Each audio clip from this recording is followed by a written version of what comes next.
السلام علیکم لسنرز، آئیے جیمز ہیڈلے چیز کے شعرائے آفاق ناول پراسرار کچھوے کی دوسری قسط سنتے ہیں۔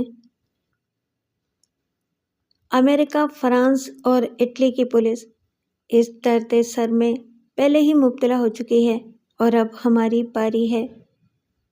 تمہاری باتوں سے تو ایسا ہی معلوم ہوتا ہے کہ تم اسے گرفتار کرنے کے سلسلے میں بالکل بھی پرامید نہیں ہو۔ میں جانتا ہوں کہ تم اپنے دل میں کیا محسوس کر رہے ہوگے، مگر پولیس والے بھی بہرحال انسانی ہوتے ہیں اور ہم سے پیغمبروں کی طرح معجزات کا ظہور ممکن نہیں ہے۔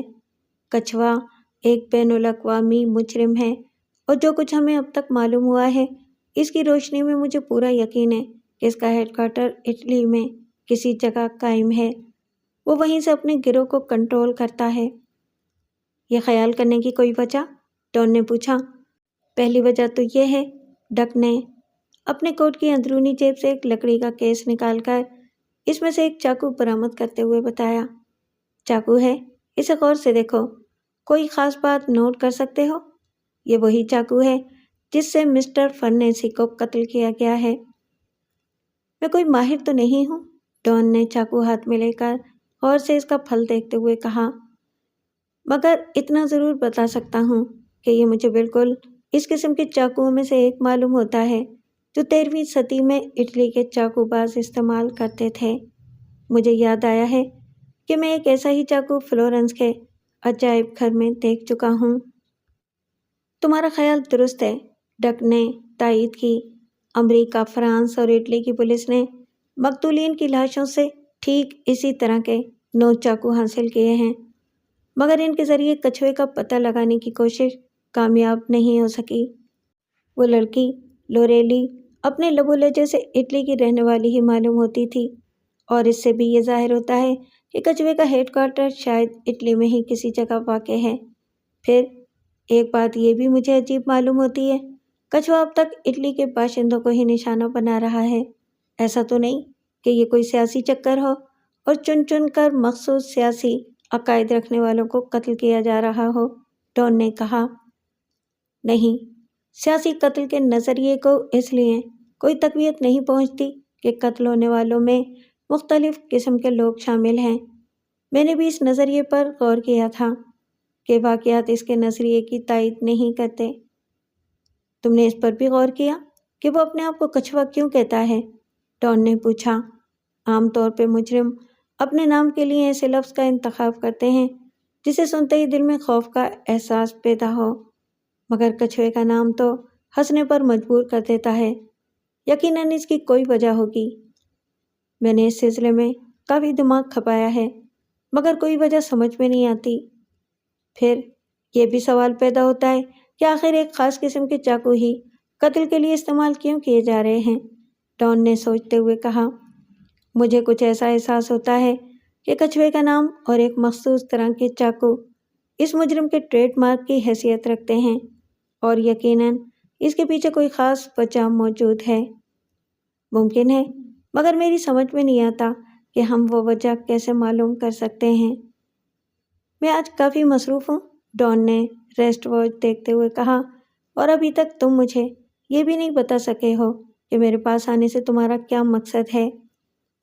میں تمہاری ذہنی صلاحیتوں سے بخوبی واقف ہوں، ڈک نے جواب دیا۔ تم نے پہلے بھی ایک آدھ کیس میں پولیس کو قابل قدر خدمات انجام دی ہیں۔ مسٹر فرینیسی تمہارے دوست ہے، میں نے سوچا کہ تم ان کے قاتل کو پکڑنے میں ضرور ہم سے تعاون کرو گے۔ اٹلی میں تمہاری کافی واقفیت ہے اور وہاں کے کاروباری اور سرکاری حلقوں میں بھی تمہارا بہت اثر ہے۔ اگر وہاں جا کر سراغ لگانے کی کوشش کرو تو ممکن ہے کہ پولیس کے مقابلے میں زیادہ کامیاب رہو۔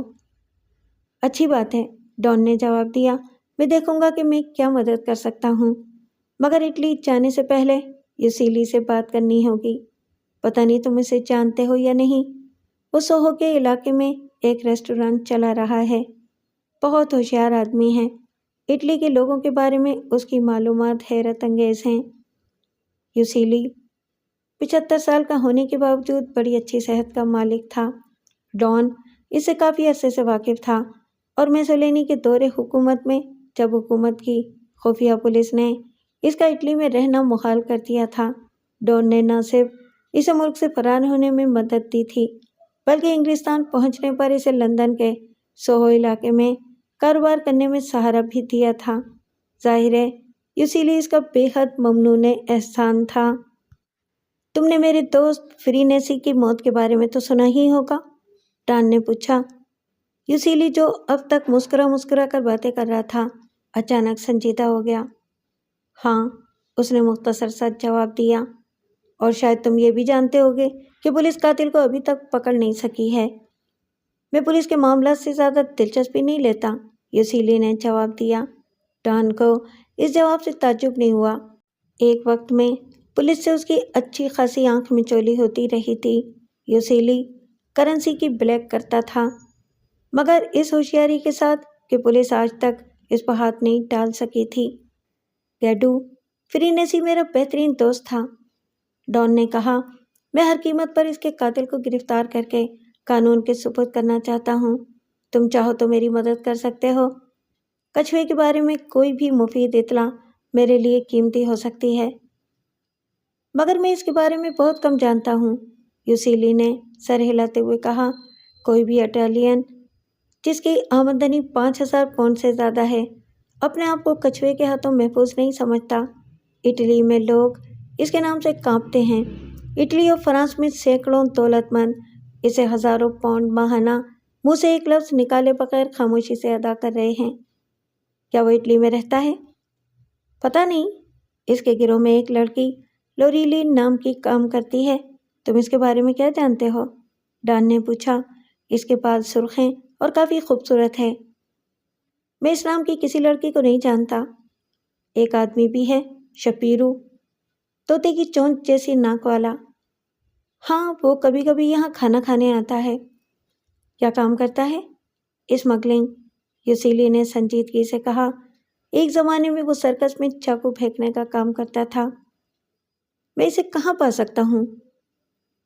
میں نے خود تو اسے بہت دن سے نہیں دیکھا، اس لیے کچھ بتا نہیں سکتا۔ ممکن ہے کہ اس کی داشتہ لڑکی کو معلوم ہو۔ کیا نام ہے اس کا؟ ابینا پاسرو، یوسیلی نے بتایا۔ اٹلی کی رہنے والی ہے اور فلوریڈا کلب میں کام کرتی ہے۔ روپے کی بہت لالچی ہے۔ اسے کچھ رقم دینے کا وعدہ کر کے تم اسے سب کچھ معلوم کر سکتے ہو۔ اگر مجھے کچھ پتا ہوتا تو ضرور بتا دیتا۔ اچھی بات ہے، میں اس لڑکی سے ضرور ملوں گا، ڈان نے جواب دیا۔ جہاں تک سرخ بالوں والی لڑکی لوریلی کا تعلق ہے، میں اس کے بارے میں ایسی معلومات کے لیے جس سے اس کا پتہ چل سکے 100 پاؤنڈ دینے کے لیے تیار ہوں۔ مجھے کوئی بات معلوم ہوئی تو فون کر دوں گا، یوسیلی نے کہا۔ ڈان چلنے کے لیے اٹھ کھڑا ہوا۔ ریسٹوران سے نکل کر اس نے ایک ٹیکسی پکڑی اور ڈرائیور سے 5th اسٹریٹ چلنے کے لیے کہا، جہاں فلوریڈا کلب واقع تھا۔ وہاں پہنچ کر معلوم ہوا کہ کلب میں صرف ممبر ہی جا سکتے ہیں اور عارضی ممبر شپ کی فیس 1 پاؤنڈ ہے۔ ڈان نے فیس ادا کی اور رسید لے کر اندر داخل ہوا۔ ایک بڑے سے ہال میں 40 کے قریب میزیں پڑی ہوئی تھیں۔ ایک طرف بار کا کاؤنٹر تھا اور اس کے بالمقابل کافی وسیع و عریض اسٹیج بنا ہوا تھا، جس پر کلب کی جانب سے مختلف پروگرام پیش کیے جاتے تھے۔ ڈان نے ایک کونے کی میز پسند کی اور ویٹر کو ایک وسکی گلاس کا آرڈر دیتا ہوا خاموشی سے بیٹھ گیا۔ اسٹیج پر کئی لڑکیاں بینڈ کی موسیقی پر تھرک رہی تھیں۔ ان میں سے ایک سیاہ بال اور سیاہ آنکھوں والی غیر ملکی خد و خال کی لڑکی بھی تھی۔ ڈان نے اندازہ لگایا کہ جینا پاسرو وہی ہو سکتی ہے۔ رقص ختم ہوا، لڑکیاں اسٹیج کے پیچھے پردے میں غائب ہو گئیں۔ اس کے کچھ دیر کے بعد سیاہ بالوں والی لڑکی لباس تبدیل کر کے ہال میں داخل ہوئی اور ڈان کے قریب والی میز پر بیٹھ گئی۔ ڈان اپنی میز سے اٹھا اور کچھ کہے سنے بغیر اس کے قریبی کرسی پر بیٹھ گیا۔ یہاں بیٹھنے کی قیمت 1 پاؤنڈ فی گھنٹہ ہے، لڑکی بولی۔ بس، میرا تو خیال تھا کہ تم جیسی حسین لڑکی کی ہم جلیسی کچھ زیادہ قیمتی ہونا چاہیے تھی، ڈان نے مسکراتے ہوئے جواب دیا۔ یہ حسن اٹلی کے علاوہ دنیا کے کسی اور ملک میں دیکھنے کو نہیں ملتا۔ میرا اندازہ غلط نہیں تو تم ضرور اٹلی کی رہنے والی ہو۔ ہاں، میں نیپلز میں پیدا ہوئی تھی، لڑکی نے بتایا۔ ایک امریکن سپاہی کے ساتھ شادی کی جو مجھے یہاں لندن لے آیا، لیکن 2 ہفتے بعد خود ایک ٹیکسی کے حادثے میں انتقال کر گیا اور میں بے یار و مددگار تنہا رہ گئی۔ مجھے سن کر افسوس ہوا۔ افسوس کی کوئی بات نہیں، میں ہر قسم کے حالات کی عادی ہو چکی ہوں۔ تم امریکن ہو نا؟ ہاں، مگر تمہاری اٹالین بہت اچھی ہے، لڑکی بولی۔ ڈان اس سے اٹلی کی زبان میں گفتگو کر رہا تھا۔ میری زندگی کا بڑا حصہ فلورنس میں گزرا ہے، ڈان نے بتایا۔ تمہارا نام کیا ہے؟ تم مجھے جینا کہہ کر پکار سکتے ہو، لڑکی نے جواب دیا۔ ڈان نے ویٹر کو اشارہ کر کے وسکی کا ایک گلاس جینا کے لیے بھی منگوایا۔ وہ کافی دیر تک ادھر ادھر کی باتیں کرتے رہے۔ جینا اب ڈان سے کچھ بے تکلف ہو چکی تھی۔ تمہیں پتہ ہے کہ آج کل شپیرو کیا کر رہا ہے؟ اچانک ڈان نے پوچھا۔ جینا نے چونک کر اس کی طرف دیکھا۔ تم اسے کیسے جانتے ہو؟ وہ بولی، مگر ڈان نے اس کا سوال نظر انداز کر دیا۔ میں اسے کچھ ضروری باتیں کرنا چاہتا ہوں، وہ سابقہ لہجے میں بولا۔ کچھ بتا سکتی ہو کہ اسے کہاں ملاقات ہو سکتی ہے؟ مجھے کیا معلوم، جینا نے جواب دیا۔ مجھے اسے بہت ضروری کام ہے اور اس کا پتہ معلوم کرنے کے لیے 50 پاؤنڈ تک خرچ کر سکتا ہوں، ڈان نے رازدارانہ لہجے میں کہا۔ جینا کی آنکھوں میں چمک آ گئی۔ تمہارا مطلب ہے کہ اگر میں بتا دوں کہ وہ کہاں ہے تو تم مجھے 50 پاؤنڈ دو گے؟ اس نے بےتابی سے پوچھا۔ صرف پتہ بتانا کافی نہیں ہوگا۔ ہاں، اگر تم مجھے چل کر دکھا دو کہ وہ کس جگہ رہتا ہے تو بے شک 50 پاؤنڈ تمہارے ہیں۔ میں اس جگہ اکیلے رہتے رہتے تنگ آ چکی ہوں، جینا نے کہا۔ اگر تم مجھے 50 پاؤنڈ دے دو تو میں اس رقم سے اپنے وطن واپس جا سکتی ہوں۔ میں وعدہ کرتا ہوں کہ ضرور دے دوں گا، مگر شرط یہی ہے کہ تم مجھے شپیرو کے پاس لے چلو۔ میں نے خود اسے کئی دنوں سے نہیں دیکھا، مگر میرا خیال ہے کہ میں تمہیں بتا سکتی ہوں کہ وہ کہاں ہوگا، جینا نے جواب دیا۔ تم 2 گھنٹے کے بعد مجھے کسینو تھیٹر کے باہر ملو۔ اس دوران میں بھی اطمینان کر لوں گی کہ وہ اب اس جگہ ہے یا نہیں۔ اچھی بات ہے، مگر اسے یہ مت بتانا کہ میں اسے تلاش کر رہا ہوں، یہ بہت ضروری ہے۔ میری شامت نہیں آئی ہے کہ میں اسے یہ بات بتا دوں، وہ بہت خطرناک آدمی ہے۔ اسے شبہ بھی ہو گیا کہ میں نے تمہیں اس کا پتہ بتایا ہے تو خود میری بھی خیریت نہیں ہے، جینا نے اٹھتے ہوئے جواب دیا۔ 1:05 پر ڈان کامپٹن اسٹریٹ پر چلا جا رہا تھا۔ بارش ہو رہی تھی، جس سے بچنے کے لیے ڈان نے برساتی کو اچھی طرح لپیٹ رکھا تھا۔ ہیری بھی کچھ فاصلہ دے کر اس کے پیچھے ہی آ رہا تھا۔ ڈان ایک لمحے کے لیے رک گیا تاکہ ہیری اس کے قریب آ سکے۔ ممکن ہے اس لڑکی کو شپیرو کا پتہ معلوم نہ ہو، اس نے ہیری سے کہا۔ اسے روپے کی شدید ضرورت ہے اور کوئی تعجب نہ ہوگا کہ وہ 50 پاؤنڈ کی رقم حاصل کرنے کے لیے مجھے کوئی غلط پتہ بتانے کی کوشش کرے۔ چنانچہ ذرا ہوشیار رہنا، جہاں تک ممکن ہو اپنے آپ کو چھپائے رکھنا۔ کیسینو تھیٹر کے باہر انتظار کرتے ہوئے ڈان بار بار اپنی ریسٹ واچ کی طرف دیکھ رہا تھا۔ مقررہ کردہ وقت گزر چکا تھا اور ابھی تک جینا لوٹ کر نہیں آئی تھی۔ ہیری ایک دکان کے سامنے اس تاریک برآمدے میں چھپا کھڑا تھا جو دکان کے آگے تھا۔ ایسا معلوم ہوتا تھا کہ جینا پلٹ کر نہیں آئے گی، ڈان نے ہیری کے قریب آتے ہوئے سرگوشی میں کہا۔ ممکن ہے وہ خود کسی مصیبت میں پھنس گئی ہو۔ آپ کو معلوم ہے کہ وہ کہاں رہتی ہے؟ نہیں، مگر اس کا پتہ چلانا کوئی مشکل نہ ہوگا۔ یہاں کھڑے رہ کر وقت ضائع کرنے سے کوئی فائدہ نہیں۔ ہم لوگوں کو فلوریڈا کلب چلنا چاہیے، ممکن ہے کہ کلب سے اس کے گھر کا پتہ مل جائے۔ فلوریڈا کلب کا نیون سائن دور ہی سے چمک رہا تھا۔ ڈان نے ہیری کو کلب کے باہر ہی چھوڑا اور آگے بڑھ کر کلب کے دروازے پر دستک دی۔ جواب میں ایک آدمی نے دروازے کا ایک پٹ کھول کر جھانکا۔ کلب بند ہو چکا ہے، اس نے ڈان کو بتایا۔ میں جینا سے ملنا چاہتا ہوں، ڈان نے کہا۔ وہ اپنے گھر جا چکی ہے۔ مجھے اس سے ملنا ضروری ہے، ڈان نے کہا اور جیب سے پاؤنڈ کا نوٹ نکال کر اس طرح ہاتھ میں لیا کہ چوکیدار اسے بخوبی دیکھ لے۔ کیا تم میری مدد نہیں کر سکتے؟ میرے پاس اس کا پتہ نوٹ ہے، مگر میں نے حال ہی میں سنا تھا کہ وہ کسی اور جگہ منتقل ہو گئی ہے۔ چوکیدار بولا، اگر پرانے پتے پر قسمت آزمانا چاہو تو بتا سکتا ہوں۔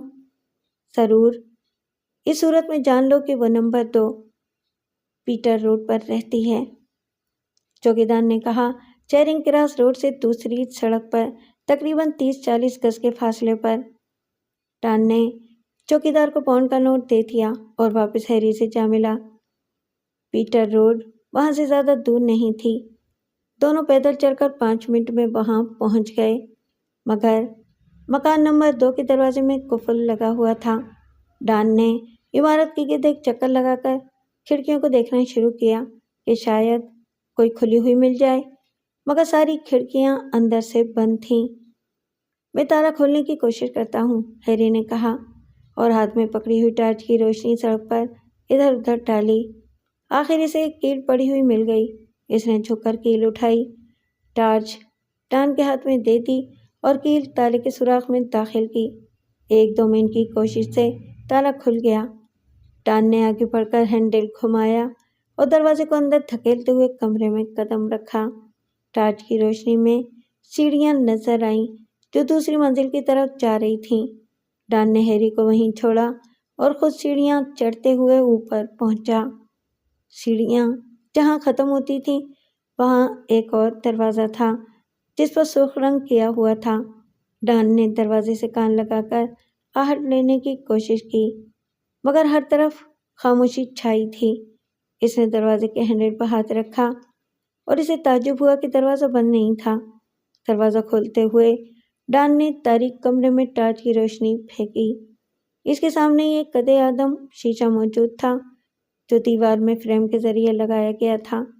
شیشے کے دونوں جانب ایک اور دروازہ تھا۔ پہلے اس نے سیدھے ہاتھ والے دروازے کو کھولا اور ٹارچ کی مدد سے بجلی کا سوئچ تلاش کر کے دبا دیا۔ کمرہ دفعتاً روشنی سے بھر گیا۔ ڈان نے دیکھا کہ یہ ایک بیڈ روم ہے اور اس کے سامنے ہی ایک لمبے چوڑے گدے دار پلنگ پر شپیرو اپنے ہی خون میں نہایا ہوا پڑا ہے۔ اس کی خون میں ڈوبی ہوئی انگلیاں ایک چاقو کے دستے کو گرفت میں لیے ہوئے ہیں جو پھل کی لمبائی تک اس کے سینے میں گھسا ہوا تھا۔ ہیری، ڈان نے سیڑھیوں کے اوپر سے جھک کر پکارا۔ ہیری 2 سیڑھیاں پھلانگتا ہوا اوپر پہنچ گیا۔ شپیرو اس کمرے میں مقتول پڑا ہے، ڈان نے اسے بتایا اور اندر لے جا کر اس کی لاش دکھائی۔ اسے مرے ہوئے تو کافی دیر ہو چکی ہے، ہیری نے لاش کو چھوتے ہوئے کہا۔ ذرا چاقو کی طرف تو دیکھو، یہ بالکل ویسا ہی چاقو ہے جس نے مسٹر فرینیسی کی جان لی تھی، ڈان بولا۔ میرا خیال ہے کہ کام پورا ہو جانے کے بعد اس کے دوستوں کو اس کی ضرورت نہیں رہی تھی، ہیری نے سر ہلاتے ہوئے کہا۔ شاید یہی بات ہو، ڈان نے جواب دیا اور کمرے میں الماریاں اور درازیں کھول کھول کر تلاشی لینے لگا۔ ایک الماری کے خانے میں خشک اور ڈبہ بند کھانے کا کافی ذخیرہ نظر آیا، جس سے اندازہ ہوتا تھا کہ شپیرو وہاں کچھ مدت پوشیدہ رہنے کا خیال رکھتا تھا۔ تلاشی میں کوئی کام کی چیز ہاتھ میں نہیں آئی۔ ڈان اور ہیری عمارت سے نکل آئے۔ بارش بدستور ہو رہی تھی۔ وہ لپکتے ہوئے پیٹر روڈ کی ایک گلی میں گھوم گئے۔ کیا آپ اس کی اطلاع پولیس کو نہیں دیں گے؟ ہیری نے پوچھا۔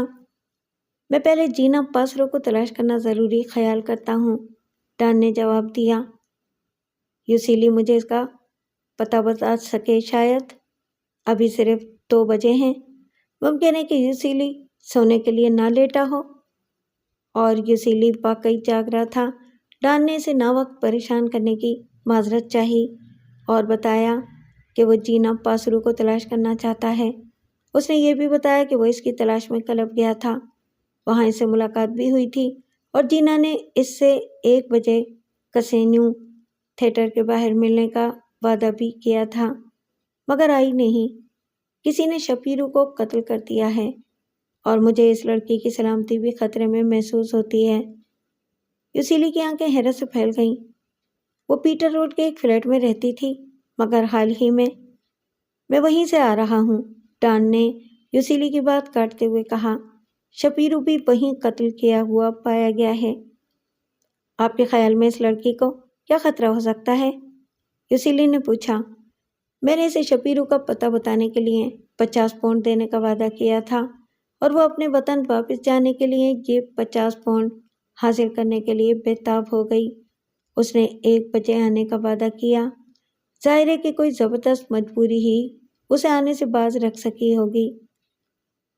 اگر یہی بات ہے تو میں یقین سے نہیں کہہ سکتا، یوسیلی نے سوچتے ہوئے جواب دیا۔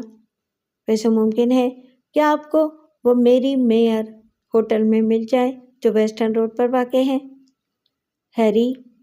ہیری، ڈان اپنے ڈرائیور کی طرف گھوما، تم گھر سے کار لے کر ہوٹل پہنچو، میں تمہیں وہیں ملوں گا۔ ہیری کے جانے کے بعد ڈان ایک مرتبہ پھر یوسیلی سے مخاطب ہوا۔ یہ معاملہ اور الجھتا جا رہا ہے۔ شپیرو وہاں اس فلیٹ میں چھپا ہوا تھا۔ جس کسی نے بھی اسے قتل کیا ہے وہ نہ صرف اس کی پناہ گاہ سے واقف تھا بلکہ اس کے پاس بالکل ویسا ہی چاقو بھی تھا جس سے شپیرو نے میرے دوست پر وار کیا تھا، اور جس قوت کے ساتھ چاقو اس کے سینے میں گھسا ہوا تھا اس سے ثابت ہوتا ہے کہ قاتل کوئی طاقتور آدمی ہے۔ بہرحال اسے اپنے کیے کی سزا جلدی ملے گی، یوسیلی نے سنجیدگی سے جواب دیا۔ تمہیں ابھی اس لڑکی لوریلی کے متعلق تو کوئی علم نہیں ہوگا؟ نہیں، اگرچہ میں نے 2-4 جگہ معلوم کرنے کی کوشش بھی کی تھی، یوسیلی نے کہا۔ اچھی بات ہے، میں وقتاً فوقتاً تم سے اس کے بارے میں پوچھتا رہوں گا۔ ڈان نے ٹیکسی کا کرایہ ادا کیا اور ہوٹل کے اندر داخل ہوا۔ ڈان نے کہا اور باہر نکل آیا۔ اتفاق سے جلدی اسے ایک خالی ٹیکسی مل گئی جس نے 10 منٹ کے اندر اسے فیری میٹر ہوٹل پہنچا دیا۔ ڈان نے ٹیکسی کا کرایہ ادا کیا اور ہوٹل کے اندر داخل ہو گیا۔ کیا مس پاسرو یہاں ٹھہری ہوئی ہیں؟ اس نے استقبالیہ کلرک سے پوچھا۔ جی ہاں، کلرک نے جواب دیا، مگر اس وقت موجود نہیں ہے۔ تقریباً 12:30 بجے ایک دوست کے ساتھ باہر چلی گئی ہیں۔ دوست؟ ڈان چونکا۔ کیسا دوست؟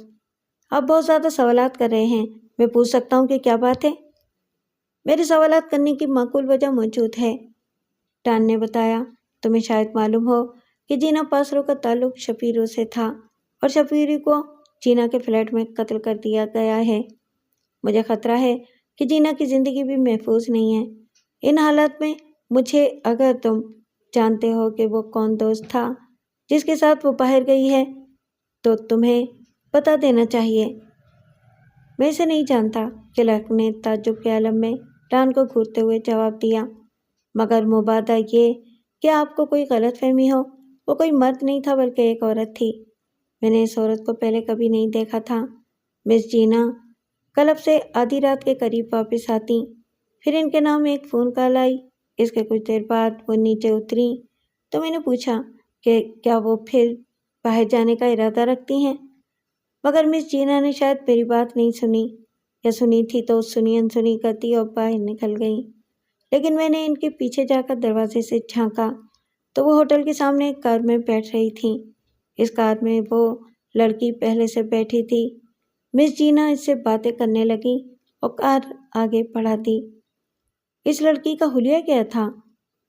میں اتنی دور سے اس کی صورت تو نہیں دیکھ سکا، مگر بال بہت شوق سرخ رنگ کے تھے، کلرک نے بتایا۔ میں تمہارا فون استعمال کرنا چاہتا ہوں، ڈان نے اس نئی اطلاع سے چونکتے ہوئے کہا۔ ظاہر تھا کہ وہ لڑکی لوریلی کے علاوہ اور کوئی نہیں تھی۔ لوریلی ہمبر کار کی ڈرائیونگ سیٹ پر بیٹھی ہوئی تھی اور کار اس وقت ایک دریا کے کنارے کھڑی تھی۔ جینا کا پتہ چلانا کچھ دشوار ثابت نہیں ہوا، وہ کلب سے ہی اس کے تعاقب میں لگ گئی تھی۔ پھر جب وہ جینا سے ملی تو جینا نے اسے فوراً پہچان لیا، اگرچہ وہ 5 سال بعد جینا سے مل رہی تھی۔ آخری مرتبہ ان کی ملاقات سینا میں ہوئی تھی، جینا نے اسے بتایا، اور یہ بتا کر بالکل رام کر لیا کہ گروہ اسے دوبارہ اٹلی واپس بلا کر کام دینے پر آمادہ ہے۔ مزید تفصیلات معلوم کرنے کے جوش میں جینا لوریلی کے ساتھ کار میں بیٹھ گئی۔ کارسن کار کی پچھلی سیٹ پر چھپا ہوا تھا۔ جیسے ہی کار چلی اس نے ایک ریت بھرے تھیلے کی ضرب سے جینا کو بے ہوش کر دیا۔ اس کے بعد اس نے لوریلی سے دریائے رائزنگ لاک کی طرف چلنے کے لیے کہا۔ دریا کے کنارے پہنچ کر لوریلی نے کار روک لی۔ کارسن نیچے اترا۔ جینا بدستور بے ہوش تھی۔ کارسن اسے اپنے کندھے پر ڈال کر تاریکی میں ایک طرف غائب ہو گیا۔ اب لوریلی اس کی واپسی کا انتظار کر رہی تھی۔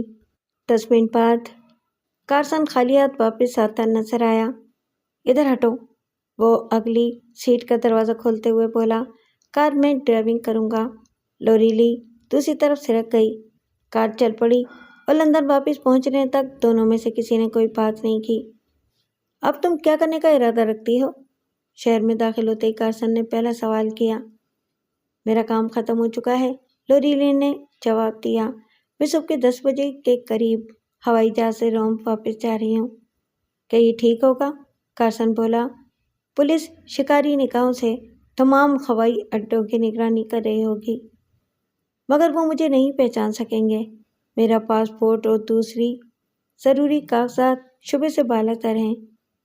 کیا تم فلیکس کو بتاؤ گی کہ میں نے کتنی ہوشیاری اور پھرتی سے اپنے فرائض انجام دیے ہیں؟ کارسن نے اشتیاق سے پوچھا۔ ہاں، کیوں نہیں؟ باقی رات کے لیے پولسن ہوٹل میں قیام کرو گی یا کہیں اور؟ ممکن ہے وہیں ٹھہر جاؤں، چند گھنٹے کی تو بات رہ گئی ہے، لوریلی نے جواب دیا۔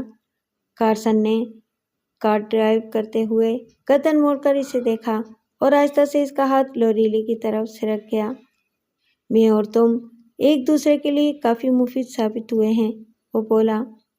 ابھی الفاظ اس کے منہ میں ہی تھے کہ لوریلی نے ہاتھ میں پکڑا ہوا پرس بڑی زور سے اس کے منہ پر دے مارا۔ پرس کی لوہے کی زنجیر نے کارسن کے منہ پر بلیٹ ڈال دی۔ ہر مرد جسے میرے ساتھ کام کرنے کا موقع ملتا ہے آخر میں بالکل یہی فکریں زبان سے نکالتا ہے۔ کیا تم لوگ کچھ مختلف ثابت نہیں ہو سکتے؟ وہ تلخی سے بولی۔ کارسن کا چہرہ غصے سے سرخ ہو گیا۔ اس نے دانت بھینچتے ہوئے دونوں ہاتھوں سے اسٹیئرنگ وہیل اتنی قوت سے پکڑا کہ اس کی مٹھیاں دکھنے لگیں۔ اس کے دل میں بے اختیار یہ خواہش پیدا ہوئی کہ اس وقت اس وہیل کے بجائے لوریلی کا گلا اس کی گرفت میں ہوتا۔ کار ایک طوفانی رفتار سے بھیگی سڑکوں پر پھسلتی چلی جا رہی تھی۔ رات بھر کی بھاگ دوڑ کا نتیجہ یہ تھا کہ ڈان دوسرے دن 2:30 بجے دوپہر سے پہلے اپنے اسٹڈی روم میں داخل نہیں ہو سکا۔ مرین اپنی میز پر بیٹھی کام میں مصروف تھی۔ ڈان کو دیکھ کر مسکرائی اور ڈاک میں آئے ہوئے ڈھیر سارے خطوط کی طرف اشارہ کیا۔ بالکل نہیں، ڈان اس کا مطلب سمجھ کر بولا۔ آج کام نہیں ہوگا، مجھے تم سے کچھ ضروری باتیں کرنا ہے، مگر پہلے یہ بتاؤ کہ جولی آپ کیسی ہے؟ پہلے سے بہتر ہے۔ ڈاکٹر کا خیال ہے کہ وہ کل تک پولیس کے سوالات کا جواب دینے کے قابل ہو جائے گی اور اگر چاہے تو 1 ہفتے بعد اپنے وطن بھی واپس جا سکتی ہے، مرین نے جواب دیا۔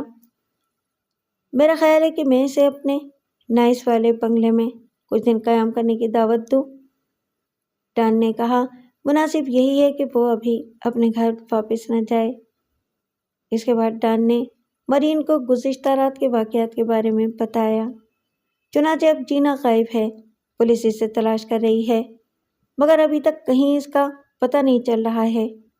وہ دوسری سرخ بال والی لڑکی بھی آفت کی پرکالا معلوم ہوتی ہے اور پھر ایک دم کسی بھوت کی طرح غائب ہو جاتی ہے۔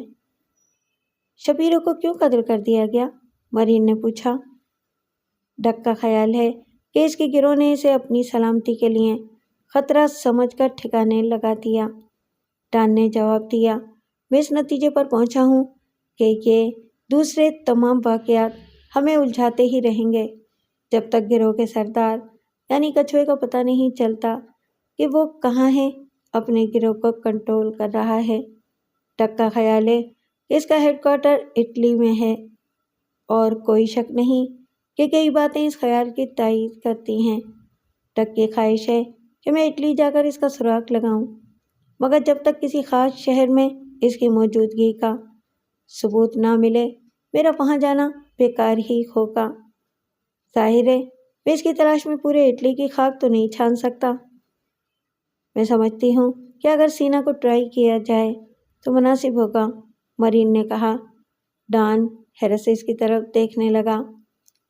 سارے شہروں میں تمہیں سینا ہی اس کام کے لیے موزوں کیوں معلوم ہوا؟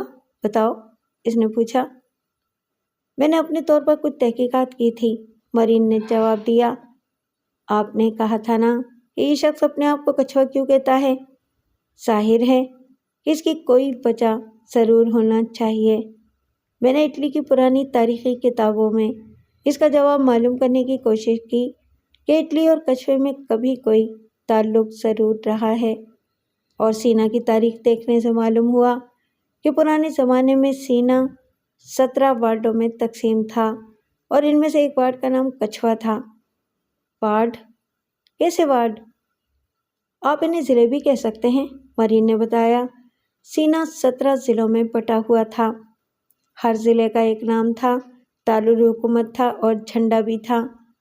زیادہ تر وارڈوں کے نام جانوروں کے ناموں پر رکھے گئے تھے، مثلاً بھیڑیا، الو، ہنس اور کچھوا وغیرہ وغیرہ۔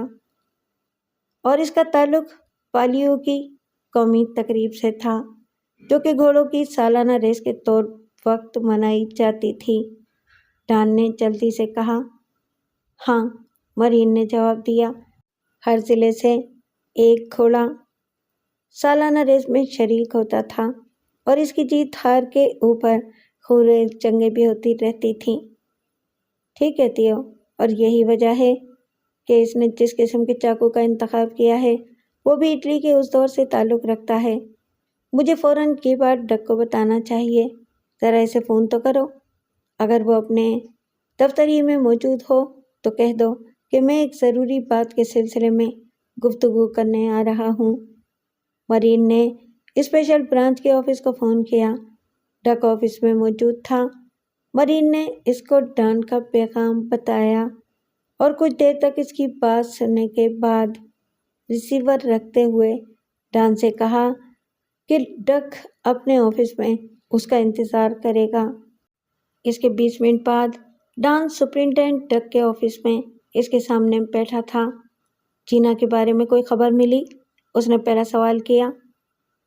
ابھی تک کوئی پتہ نہیں چلا، ڈک نے جواب دیا۔ تم کوئی خاص بات کہنے آئے ہو؟ پہلے یہ بتاؤ کہ کیا تم نے واقعی مجھے سنجیدگی سے اٹلی بھیجنے کے بارے میں کہا تھا؟ ہاں، بشرطے کہ تم آمادہ ہو۔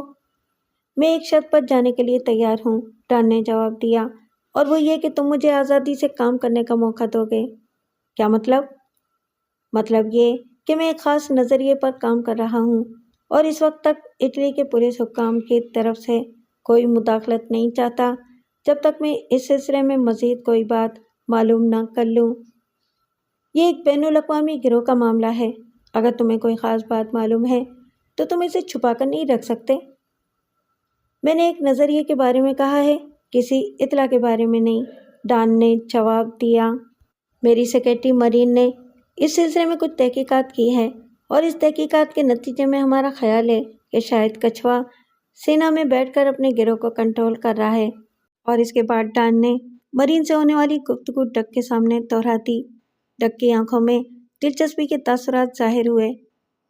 اب تم سمجھ سکتے ہو کہ میں سر دست آزاد رہ کر کام کیوں کرنا چاہتا ہوں، ڈان نے اپنی گفتگو کے آخر میں کہا۔ ابھی یہ محض ایک نظریہ ہے۔ اگر پولیس نے اس کی بنیاد پر اپنی سرگرمیاں شروع کر دیں تو اندیشہ ہے کہ کچھوا اپنے خول کے اندر چھپ کر نہ بیٹھ جائے۔ اچھی بات ہے، ڈک نے کچھ دیر سوچنے کے بعد جواب دیا، مگر یہ صورتحال زیادہ دنوں تک برقرار نہیں رہنا چاہیے۔ میں تمہیں زیادہ سے زیادہ 1 ہفتے کی مہلت دے سکتا ہوں۔ اگر اس مدت کے بعد تمہاری طرف سے کوئی رپورٹ نہیں ملی تو میں اٹلی کے پولیس حکام کو اطلاع دے دوں گا۔ مجھے منظور ہے، ڈان نے کہا۔ 7 دن بہت کافی ہیں۔ اگر اس درمیان میں مجھے کوئی ٹھوس ثبوت مل گیا تو میں تمہیں خبردار کر دوں گا۔ اسی وقت میز پر رکھے ہوئے فون کی گھنٹی بجنے لگی۔ ڈک نے ہاتھ بڑھا کر ریسیور اٹھا لیا۔ کچھ دیر تک سنتا رہا، پھر ڈان نے اس کے چہرے کے تاثرات بدلتے دیکھے۔ میں آ رہا ہوں، ڈک نے آخرکار کہا اور ریسیور رکھ دیا۔ ڈان کی طرف فکر مند نگاہوں سے دیکھا۔ ابھی کچھ دیر پہلے جینا کی لاش دریائے رائزنگ لاک سے برآمد کی گئی ہے، اس نے بتایا۔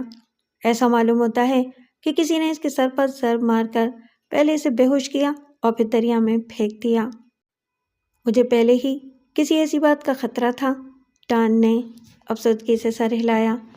میں وہاں جا رہا ہوں، ڈک نے اٹھتے ہوئے کہا۔ تم ساتھ چلنا چاہتے ہو؟ نہیں، وہاں میری کوئی خاص ضرورت نہیں ہے۔ اگر مجھے اٹلی روانہ ہونا ہے تو یہاں اپنے کام کے سلسلے میں کچھ ضروری انتظامات کرنا ہوں گے۔ ڈک نے اس بات میں سر ہلایا اور اپنی کرسی سے اٹھ کر دفتر کے ایک گوشے میں رکھے ہوئے سوٹ کیس کی طرف بڑھا۔ یہ جینا کا سوٹ کیس ہے، وہ بولا۔ اس میں کوئی ایسی چیز نہیں ہے جو ہمارے مقصد کے لیے مفید ہو، البتہ کچھ فوٹوز ہیں جو اٹلی میں لیے گئے تھے۔ بظاہر وہ کسی خاص اہمیت کے حامل نظر نہیں آتے۔ اگر کوئی نقصان نہ ہو تو میں انہیں ایک نظر دیکھنا چاہتا ہوں۔ ضرور، میں بہرحال تمہاری مہم کی کامیابی کے لیے دعا گو ہوں۔ ڈک کے جانے کے بعد ڈان نے سوٹ کیس اٹھا کر میز پر رکھا۔ کھولا تو سب سے اوپر ایک بڑا سا لفافہ رکھا تھا۔ ڈان نے لفافے کو میز پر الٹ دیا۔ لفافے میں سے نکلنے والے تمام فوٹو جینا کے تھے۔ زیادہ تر ایسے تھے جو برانٹن کے مقام پر لیے گئے تھے۔ ایک فوٹو میں وہ شپیرو کے ہاتھوں میں ہاتھ دیے کھڑی تھی۔ آخری 6 فوٹو ڈان کو زیادہ دلچسپ معلوم ہوئے۔ دوسرے فوٹو کو دیکھ کر ڈان کچھ چونکا۔ اس فوٹو میں جینا ایک چھوٹی دیوار پر جو پھولوں اور بیلوں سے ڈھکی ہوئی تھی جھکی کھڑی تھی، مگر ڈان کی توجہ جس چیز نے اپنی طرف کھینچی تھی وہ فوٹو نہیں، فوٹو کا بیک گراؤنڈ تھا۔ بیک گراؤنڈ میں کچھ فاصلے پر ایک بہت عظیم الشان عمارت نظر آ رہی تھی اور ڈان نے فوراً اس عمارت کو پہچان لیا۔ وہ شہر سینا کا مشہور چرچ تھا۔ ڈان کو یقین ہو گیا کہ سینا ہی وہ مقام ہے جہاں اسے کچھوے کا سراغ مل سکتا ہے۔ اس نے ڈک کے آفس سے واپس آتے ہی مرین اور اپنے بٹلر چیری کو ہوائی جہاز کے ذریعے روم بھیج دیا کہ وہ وہاں جا کر ایک مناسب مکان کرائے پر حاصل کریں۔ 2 دن کے بعد جمعرات کو ٹرنک کال کر کے بتایا کہ اس نے مکان کرائے پر لے لیا ہے۔ اس نے کہا کہ مکان شہر سینا کے باہر 1 میل کے فاصلے پر واقع ہے۔ آس پاس کوئی اور مکان نہیں ہے اور عمارت اس طرح بنی ہوئی ہے کہ سڑک سے گزرتے ہوئے اس کا نظر آنا محال ہے، اور یہ کہ اس نے 1 ماہ کا کرایہ پیشگی ادا کر دیا ہے۔ مکان کا نام ٹیروپی ولا ہے۔ ہفتے کے دن ڈان میکلم اپنے ڈرائیور کے ساتھ سینا پہنچ گیا۔ وہ اپنی کار بھی ساتھ ہی لے گیا تھا۔ کار کے ہارن کی آواز سن کر بٹلر چیری نے دروازہ کھولا۔ ڈان نے دیکھا کہ عمارت واقعی بہت عمدہ ہے اور آس پاس کا منظر بھی بہت دلچسپ ہے، مگر جو چیز ڈان کو زیادہ پسند آئی وہ اس کا عام راستے سے ہٹا ہوا ہونا تھا۔ اس کے خیال میں اپنی موجودہ پوزیشن میں کسی دوسرے اجنبی کے لیے ایک نظر میں مکان کا پتہ چلانا بہت مشکل تھا۔ اب ہمیں انتہائی رازداری سے کچھوے کا پتہ چلانا ہے، ڈان نے مرین، ہیری اور بٹلر چیری کو جمع کر کے کہا۔ ہمیں لوگوں سے معلومات حاصل کرنے کے لیے سوالات ضرور کرنا پڑیں گے، مگر یہ کام اس طرح ہونا چاہیے کہ کسی کو شبہ نہ ہو اور کچھوے کو جہاں تک ممکن ہو اس بات کا پتہ نہ چل سکے کہ ہم اس کی تلاش میں ہیں۔ جب تک وہ ہمارے بارے میں بے خبر رہتا ہے ہمارے لیے کام کرنے کا موقع ہے۔ جہاں اسے پتہ چلا اور ہمارے لیے نادیدہ مشکلات کا آغاز ہوا۔ چنانچہ ہمیں کیا کرنا ہے؟ ہیری نے پوچھا۔ تم اور چیری سر دست مکان میں ہی رہو گے۔ مشکل یہ ہے کہ تمہیں اٹلی کی زبان نہیں آتی، ورنہ میں تمہیں شہر بھیج دیتا، ڈان نے جواب دیا اور مرین سے مخاطب ہوا۔ مجھے اور تمہیں سینا کی پرانی تاریخ کے صفحات کچھ اور کھنگالنا ہے۔ مقامی کتابوں کی دکانوں پر سینا کی پرانی تاریخ کے بارے میں جتنی بھی کتابیں مل سکیں خرید کر ان کا مطالعہ کرنا ہے۔ میں ایک بڑی دکان سے واقف ہوں، مرین بولی۔ چھوٹی دکانوں پر خواہ میں گھوم کر وقت خراب کرنے سے کوئی فائدہ نہیں ہوگا۔ مجھے یقین ہے کہ اگر اس دکان پر کوئی کتاب نہیں ملی تو کہیں نہیں مل سکتی۔ ٹھیک ہے، ہم وہیں سے اپنے کام کی ابتدا کرتے ہیں، ڈان نے جواب دیا۔ ڈان اور مرین نے آئندہ 2 دنوں تک سوائے کتابوں کے مطالعہ کرنے کے اور کچھ نہیں کیا، مگر جو کچھ انہیں پہلے سے معلوم تھا اس کے علاوہ اور کچھ معلوم نہیں کر سکے۔ ڈان اس صبر آزما کام سے اکتانے لگا تھا۔ دوسرے دن وہ ذرا ذہن کو آرام دینے کی خاطر اپنی کار میں شہر کی طرف روانہ ہو گیا۔ رات کا وقت تھا اور چاند اپنی پوری آب و تاب سے چمک رہا تھا۔ شہر میں پہنچ کر ڈان نے ڈیل کیمپو نامی کیفے کے سامنے کار روکی اور اتر کر کیفے کے اندر داخل ہو گیا۔ ویٹر کو بلا کر ایک ہلکی شراب کے گلاس کا آرڈر دیا۔ کرسی سے پشت لگاتے ہوئے اس نے دوسری میزوں کا جائزہ لیا۔ 2 میزیں چھوڑ کر تیسری میز پر ایک طویل القامت نیگرو بیٹھا ہوا تھا۔ ڈان نے حیرت سے اسے گھورا۔ اپنی پوری زندگی میں ڈان نے اتنے لمبے آدمی کو نہیں دیکھا تھا، اور یہ نیگرو صرف لمبا ہی نہیں تھا بلکہ اسی مناسبت سے بڑے طاقتور جسم کا مالک بھی نظر آ رہا تھا۔ اگرچہ وہ بیٹھا ہوا تھا مگر اس کے باوجود اس ویٹر سے 1 فٹ اونچا تھا جو اس کے قریب کھڑا ہوا آئس کریم کا پیالہ اس کی میز پر رکھ رہا تھا۔ اس کا سر نوکیلا تھا اور پیشانی آگے کو نکلی ہوئی تھی۔ نیگرو کی آنکھیں بالکل خون کی طرح سرخ دکھائی دے رہی تھیں۔ اس نے اچانک ڈان کی طرف دیکھا۔ ڈان بھی اسے گھورتا رہا۔ نیگرو اسے گھورتے دیکھ کر دوسری طرف متوجہ ہو گیا۔ اس نے چمچ اٹھایا جو اس کے بڑے بڑے ہاتھوں میں ایک کھلونے کی مانند محسوس ہو رہا تھا اور آئس کریم کھانے لگا۔